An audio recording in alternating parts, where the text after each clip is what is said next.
Hello viewers around the world, I'm Min Young Lee, a journalist and producer at the Korea Times, and your host for today's special interview session with prominent business figures in the world expanding into the Korean market and forging deeper business ties with Korea.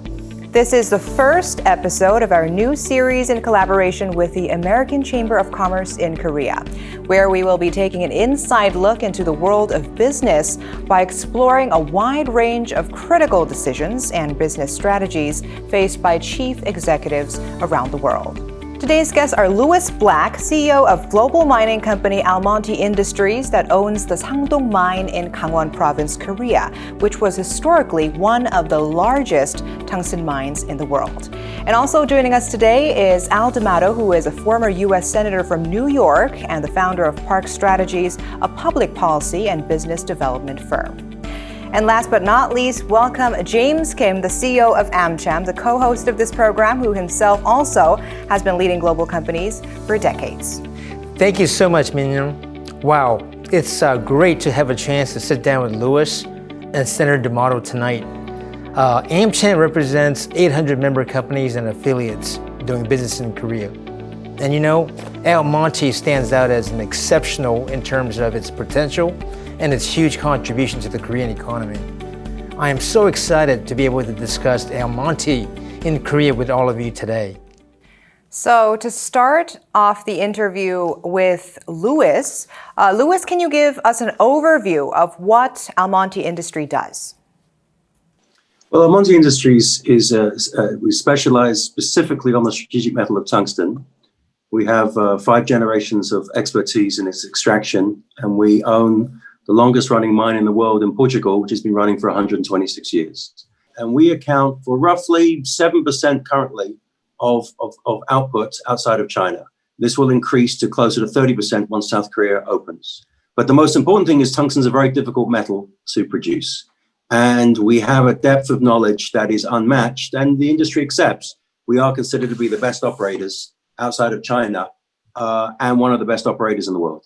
We all know that tungsten is a strategic metal, but could you tell us how this resource is exactly being used and explain to us its importance in production and manufacturing?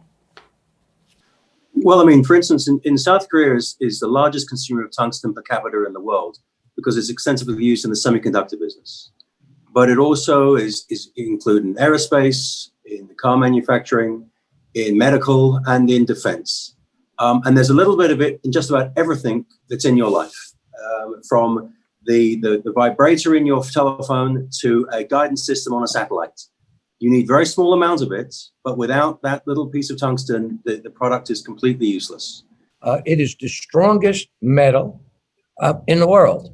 It's an alloy, which is absolutely essential, particularly in drilling, for example. Drilling equipment, you've got to have tungsten. In the defense of your nation, in the manufacturing of equipment where high intensity heat is there, it is an alloy which is essential.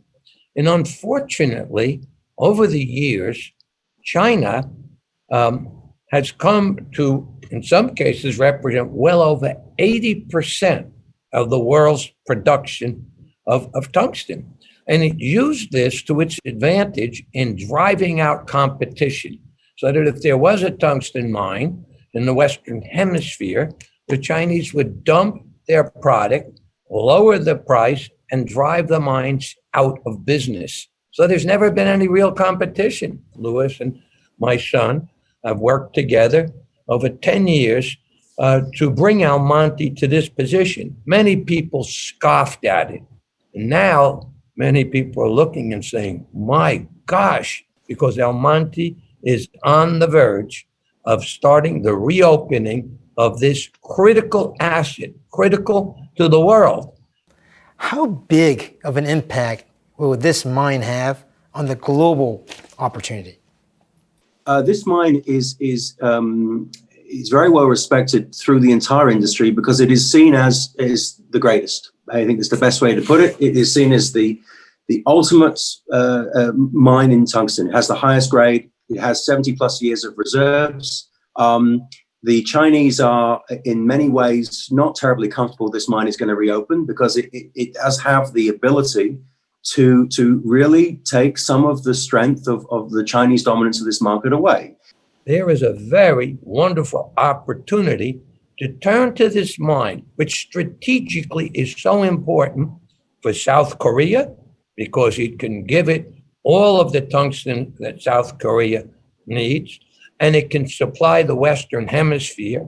And indeed, the mine is so rich, we have contracts ready with some of the largest companies in the world will guarantee that they're not going to be shut down with the Chinese dumping and lowering the price because they've entered into agreements that go into the future over the next 15 years.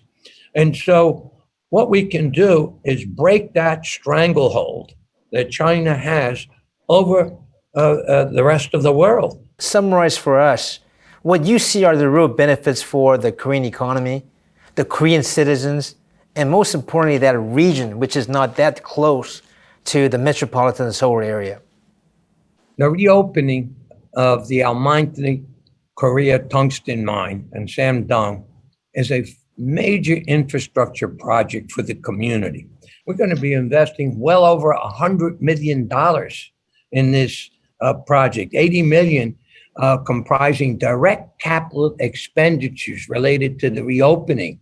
And initially, there'll be more than 200 people working for the site as the mine expands. And we also develop the molybdenum, which is the other mine at the site as well. That'll double up the numbers. You're looking at generating tax revenues somewhere in the region of $150 million over 10 years. And in mining, they say for every direct job, there are 6 indirect jobs. So you run into essentially full outputs, into thousands of indirect jobs that will revitalize a town that in its day had 40,000 residents and now has just over 700. So you can see that this will have a profound effect on the town of Sangdong.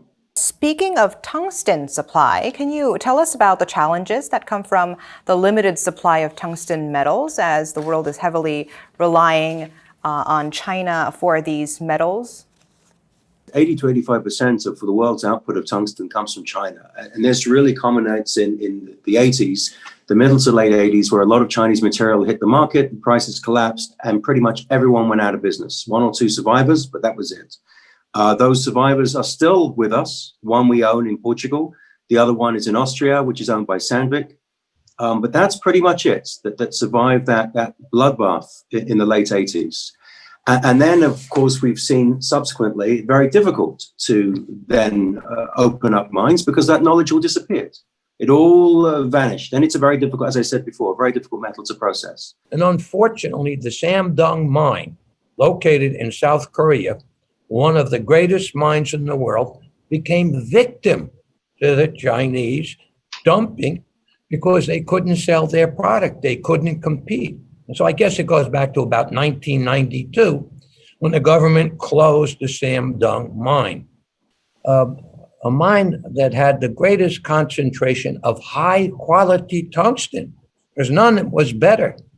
And it was closed down. It was closed down because they could not make sales because the Chinese, by dumping at prices that no one could compete with, put them out of business.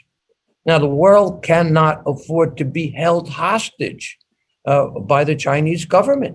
Just cannot do it. The U.S. is currently having a trade war with China.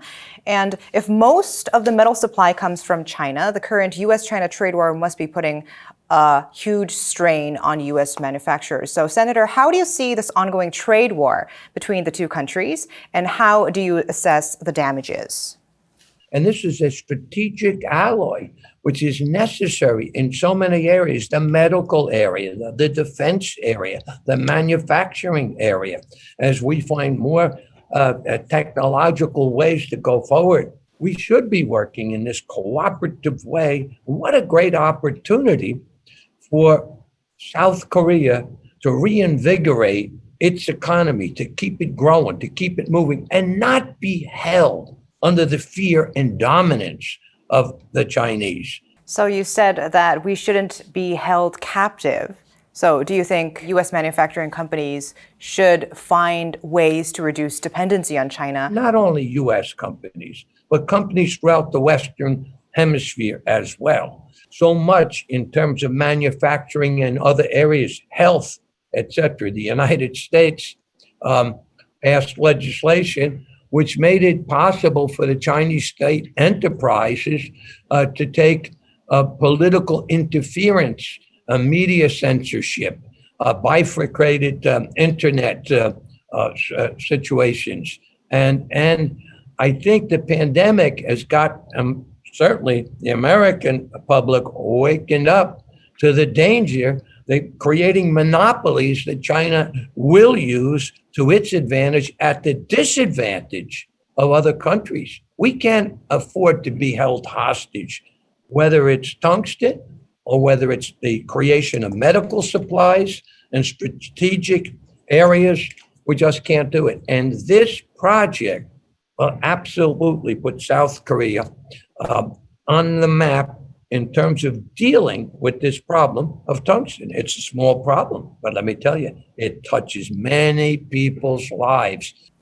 So more on the operation in Korea.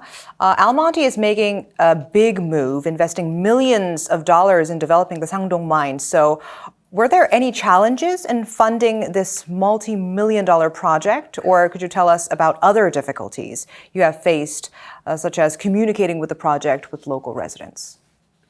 You know, it obviously took time to attract the type of lender we were looking for. We ended up with a lender who is considered to be one of the most conservative banks, maybe do one every 18 months, maybe.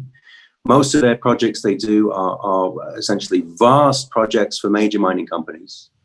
They also build nuclear power stations, hydroelectric dams, car factories. So KfW, and currently KfW is bailing out the German economy. So it's a very significant lender. But they have a 100% track record of not having one default or one bankruptcy of any mine that they've supported. So they're extremely cautious about who they choose to support. And they were, like we were, very impressed with not just the project itself, but the environment that it sits in, the community, and the availability of good, highly skilled people, and the political support, both local, regional, and central. Korea has become a highly environmentally conscious country and that is strongly dedicated to green growth. So how can an industry like mining, which is traditionally known to be environmentally risky, fit into Korea's green growth paradigm?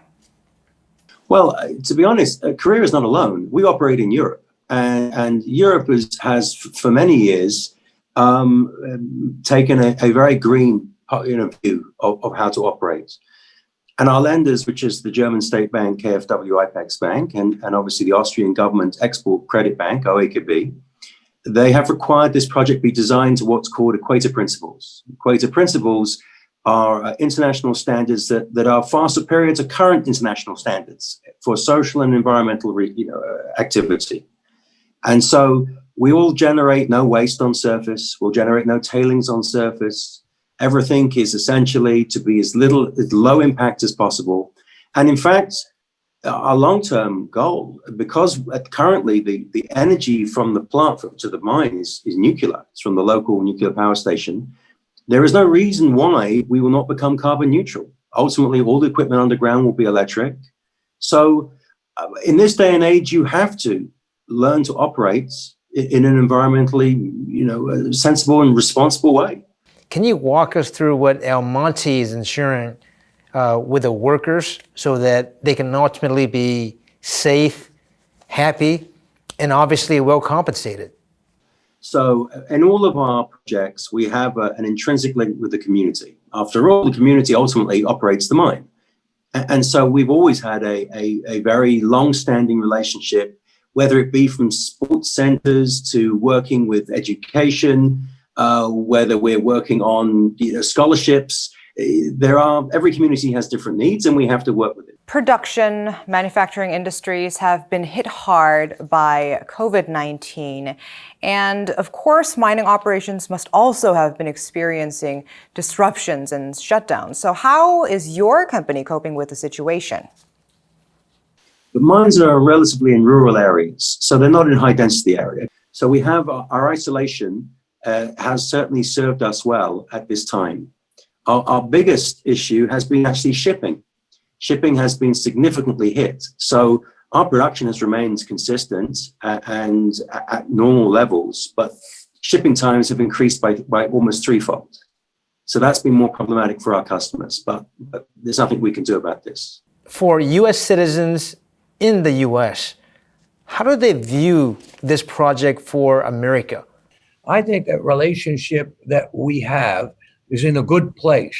The development of this strategic material, and make no mistake about it, tungsten is a rare earth, and it has become known now as critical throughout the world. So this is our mutual interest.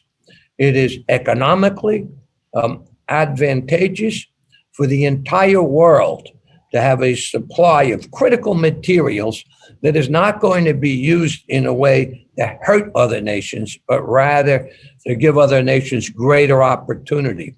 So I see this mine as a critical element in strengthening that bond.